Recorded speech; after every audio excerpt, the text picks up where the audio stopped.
Sino ba naman ang hindi nakakamiss dito ang chicken curry?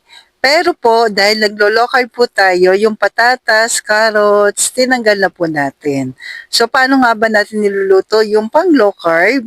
Pero hindi pwede po sa mga carnivore, syempre kasi may luya, may sibuyas at bawang. So, sa mga naglo-low carb lamang po.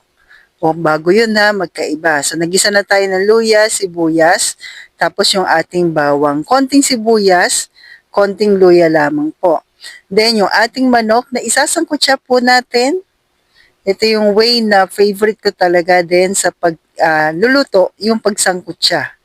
Kung saan pinapalabas natin yung natural oil, naglagay tayo ng paminta, then asin bilang ating pampalasa.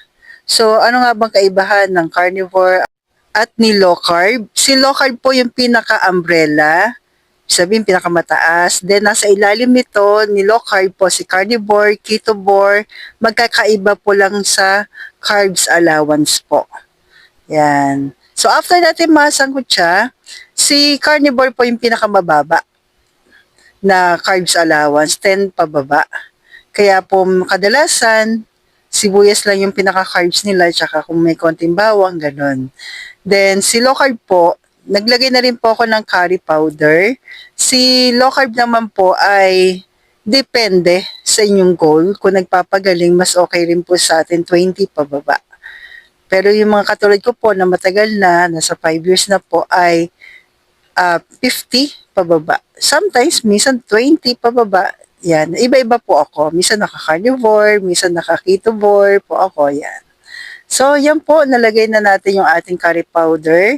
And, ilagay na po natin yung ating pangalawang gata. Siya yung aking source of fats for today. Sa 3 katao po ito, buong family kasi po ito. Nakakain po ng chicken curry. Then, pakuluan lang natin hanggang sa lumambot, maluto po yung ating manok. So, nawa na makatulong sa inyo po.